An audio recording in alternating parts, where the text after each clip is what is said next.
if you have a problem, don't create more problems by not being an adult. And most people are making high six figures, meaning 250. They have a cash flow problem because he was treating symptoms. He wasn't treating the real problem. When you raise your standards, it actually gets you better results. I tell all the people in my circle, I'll help you do what's best for you, regardless of what's in it for me. So a gentleman came to me and he goes, hey, I'm thinking about leaving our brokerage. And I said, great, tell me more. What I realized was he was treating symptoms. He wasn't treating the real problem. So we go, hey man, how about we pull up your schedule for the last 12 months and let's see if you do the same work at the new brokerage that you go to, if you could expect any different results. And he kind of looked at me the same way you're looking at me. Like, I go, dude, here's the problem.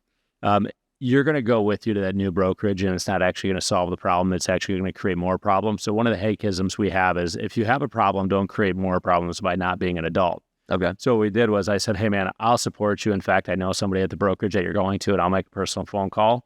One time I had a client leave and I got him 50,000 shares of stock just because I thought it was a good move for him. And I understood why he was going. And I think the reality is when you care more about other people, there's plenty of space. So with him, what we did was we said, let's go spend 90 days. Spend 90 days to do what you need to do and see if you still feel the same way about our brokerage. And if you do, I'll bless you and help you move on to the next chapter. And guess what? He was the problem. It wasn't the brokerage. Surprise, surprise. Okay. So you've mentioned this question to me before.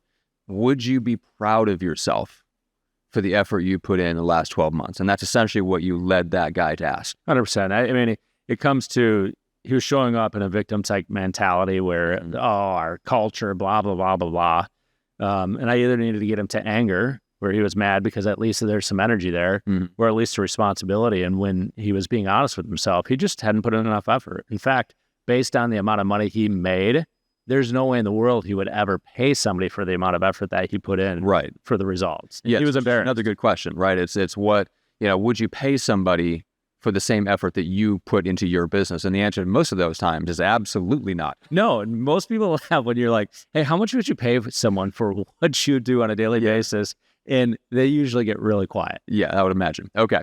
So let's talk about income and cash flow, because that's another good question. Do you actually have an income problem or you have a cash flow problem? Because you've said that many times before. What do you mean by that? Yeah, it's a formula that we went through. And the way that it goes is first we identify if someone has an income problem. And most people don't. I mean, most people are making six figures, high six figures, meaning 250. They have a cash flow problem, meaning their income oftentimes isn't consistent, and therefore their lifestyle is consistent, and they end up, always being concerned about the next 30, 60, 90 days. So one of the things we work on is how do we solve your cash flow problem? And it's different for everyone. And, for some people, they need $50,000. Some people, they need 20 because if they get 50, they get too soft and too lazy. Okay.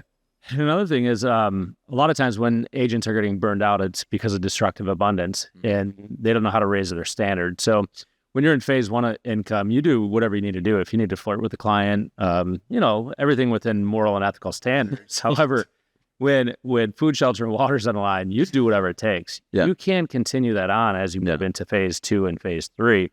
And what I find people do is they don't raise their standards. So for example, when you raise your standards and say, hey, if you're not going to stage the listing, I'm not going to list your home. And because we know when you have higher standards, you get better results. When you get better results, you get better referrals, et cetera, et cetera, et cetera, et cetera. And most people do that out of fear. Okay. Where in reality, when you raise your standards, it actually gets you better results, which seems counterintuitive. Love it. Okay. So those are 3 or 4 really good questions that anyone that is successful, probably earning just fine, at least top line, right? But every month they're on the edge. Their food, shelter, and water still kind of on the line because they don't really have a lot of reserves. They don't have any recurring income. They're not getting paid on retainer. They don't have anything that just comes in every month. We call this, if you're trying to out-earn stupid, it's not going to work. Trust me, I've tried for many years. You've tried.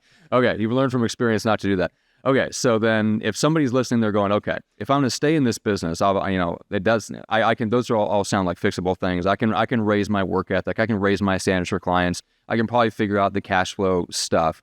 But what's the vision here? Like, where am I going? Am I just tightening the belt? Like, that doesn't sound like very much fun, right? What's the best next step? Well, the best next step is to book a call with me, and we can very quickly diagnose where you're at and what the next steps are, because the kind of life that I want might not be the kind of life that you want, Right. and see if where you are and where you want to go is realistic to even obtain it. And so awareness is transformational in and of itself. I'm going to help you gain awareness on what the next right step is for you.